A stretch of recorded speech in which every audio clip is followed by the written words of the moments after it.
You did everything exactly right today. You woke up early. You completed your workout. You ate a perfectly clean meal.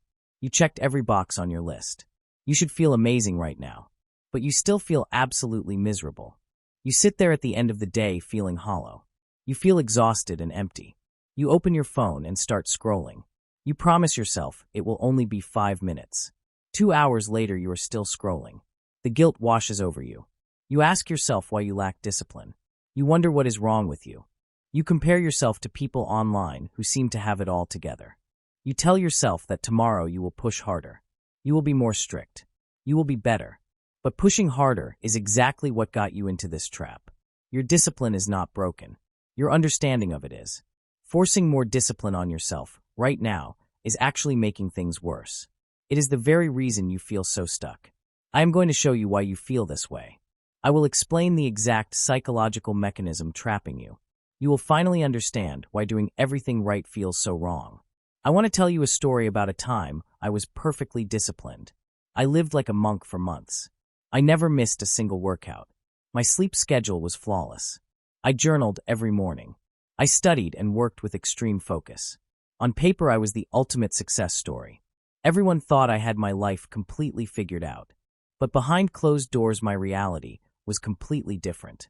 Every evening, I would crash hard. I would find myself staring at a screen for hours. I would eat junk food I had promised to avoid. I would engage in habits I actively despised. The shame was overwhelming. I would look at the ceiling and berate myself. I would ask myself why I was so weak. I believed that I just needed to force more discipline. So I tightened the leash. I added another evening workout. I scheduled every single minute of my day. I tried to eliminate any possible gap where I could fail. But the harder I pushed, the worse I felt. The bad habits did not go away. They came back with twice the intensity. The discipline felt like a heavy chain around my neck. One day I finally stopped trying to force my way through. I took a long walk alone. I asked myself why my perfect system was failing so miserably. What I discovered completely shifted my entire understanding of human behavior. I realized I was not struggling with laziness at all. I was struggling with profound loneliness. My rigid schedule left absolutely no room for human connection. I had zero adventure and zero community. I was using a highly structured routine to mask the fact that my life was empty. I was trying to fix a deep social problem with a productivity solution. That approach never works. It is doomed to fail from the very beginning. This brings us to a massive psychological breakthrough. You have to change how you view your failures. Your bad habits are not forms of self-sabotage. That phrase is completely inaccurate and harmful. Your bad habits are actually attempts to self-soothe. They are attempts to manage unmet psychological needs. When you stay up late scrolling, you are seeking relaxation. When you reach for junk food, you are trying to regulate stress. When you engage in numbing behaviors, you are seeking relief from overwhelming pressure. Your brain is not trying to destroy your life. Your brain is instinctively trying to help you cope. It is just using the wrong tools to do it. Consider driving a car with a completely shattered windshield that obstructs your entire view. Trying to fix an unmet psychological need with more rigid discipline is like applying thin strips of transparent tape over those massive cracks, hoping it will somehow hold the glass together. You are not actually repairing the structural damage or making it safe to drive. You are merely applying a superficial, temporary bandage that will inevitably fail under the slightest pressure. The broken windshield represents your unmet psychological need. You have to replace the actual glass, not just tape over the problem. Think about a burst pipe flooding your kitchen floor. Trying to fix an unmet psychological need with more rigid discipline is like turning up the water pressure to fix that pipe. You are not solving the underlying issue. You are just making the flood much worse. The pipe is the unmet need. You have to fix the pipe. We live in a culture that glorifies the denial of our needs. We are told to ignore our stress and push through the pain. The urge to engage in the bad habit will slowly fade away. You cannot white-knuckle your way out of a biological need. You have to meet the need directly. Once you do that, discipline stops being a battle. It becomes a natural extension of your daily life. There is a second critical reason why your discipline is making you miserable. This reason is harder to confront, but absolutely necessary to understand. It comes down to the emotional source fueling your actions. There are only two sources that can drive discipline: Those two sources are self-hatred and self-compassion. Most of us operate entirely from a place of self-hatred. We act like brutal tyrants, whipping ourselves into submission. We use shame as our primary motivational tool. We tell ourselves we are lazy and pathetic. We think that if we punish ourselves enough, we will finally change. This creates a deeply toxic environment inside your own mind. When discipline is fueled by hatred, it feels like a heavy chore. Every task on your list becomes a burden you resent.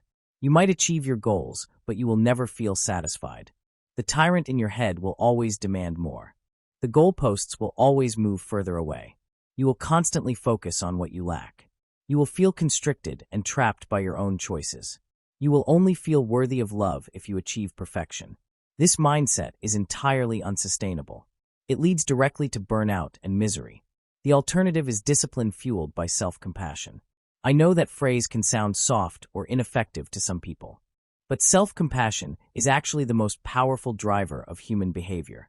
It is about treating yourself with the respect of a best friend.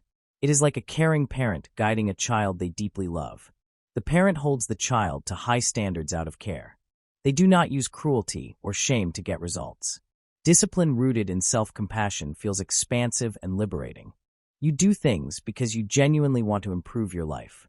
You act from a place of abundance rather than desperation. Your self-worth remains completely unconditional regardless of your daily output. This is how you build true, lasting consistency. You have to transition from the tyrant to the warm mentor. Let me give you a powerful perspective shift to make this happen. The next time you find yourself engaging in a bad habit, step back. Imagine you are a fly on the wall observing yourself in the room. Look closely at your posture and your facial expression. Are you actually having fun in that moment? Are you smiling while you scroll or eat? The answer is almost always no. You are usually checking out and avoiding reality. Use that third-person perspective to offer yourself some warmth. Instead of attacking yourself, have an honest conversation. Say to yourself that you clearly are not enjoying this activity. Acknowledge that you must be in pain to be doing this. Then gently guide yourself toward an action that actually helps. This removes the shame and replaces it with proactive care. You must also change how you view your future self. We often treat our future self like a completely different person. We dump all our difficult tasks onto them. We expect them to magically handle everything tomorrow. You must realize that your present and future self are the exact same person. Before making any decision, ask yourself a simple question. Will this action make the future easier or harder? If you skip the workout, your future will be harder. If you stay up late, your tomorrow will be much harder. Choose the easier future more often than not. This simple question changes everything. When you protect your future self, you stop negotiating with immediate impulses. You stop relying on sheer willpower because the internal conflict disappears. You simply do what needs to be done because it serves your highest good. Your habits become effortless expressions of your values. This eliminates the massive energy drain that accompanies forced discipline. You will accomplish more with half the mental fatigue. Finally, you must shift your core identity. Stop trying to just acquire more discipline. Start acting like the type of person who deeply cares for themselves. When you are faced with a difficult choice, ask one final question. What would be the ultimate act of self-compassion right now? The answer to that question is almost always a disciplined choice. It is discipline to go to sleep early. It is discipline to eat food that nourishes your body. It is discipline to do the hard work now. But the motivation has completely shifted. You are no longer doing it to punish your present self. You are doing it to protect your future self. Discipline is not the enemy. It is the ultimate expression of self-care. You just have to stop using it as a weapon against yourself. When you remove the shame and the tyranny, everything changes. You stop fighting an endless internal war. You start working with your biology instead of against it. You learn to listen to the silence and decode your unmet needs. You stop chasing the impossible goal of never feeling stressed. You accept that discomfort is just part of a meaningful life. Your bad habits lose their grip on you. They fade away because you are finally meeting your real needs. You realize that you do not need to be fixed. You just need to be understood and cared for. You become a reliable guide for your own journey. You replace the harsh inner critic with a steady, supportive voice. This is the path to true freedom. It is the only way to build a life that feels as good as it looks. But mastering this new mindset brings up a completely new challenge. Once you stop running from your uncomfortable emotions, you have to face them. You will have to sit with anger and sadness and fear. Most people do not know how to handle these feelings. They let these bad feelings crush their progress. They get derailed the moment negative emotions surface. But what if you could harness those exact same negative emotions? What if those bad feelings were actually the secret key to your success? What if a simple shift in language could change everything? Instead of saying I am angry, you learn to say I am noticing I feel angry. This tiny semantic shift creates massive emotional distance. It gives you incredible power over your internal state. It allows you to use bad feelings as data rather than directives. Emotions are powerful currents of energy. If you fight the current, you will drown. If you learn to surf, it will carry you forward. That semantic shift teaches you how to surf. It teaches you to observe the wave without being swept away. You will extract the hidden wisdom buried inside your frustrations. I cannot wait to share these techniques with you next time. We are going to explore exactly how to do this. We will break down how to use your bad feelings to succeed. That conversation is going to change how you view your own mind. Make sure you are here for it.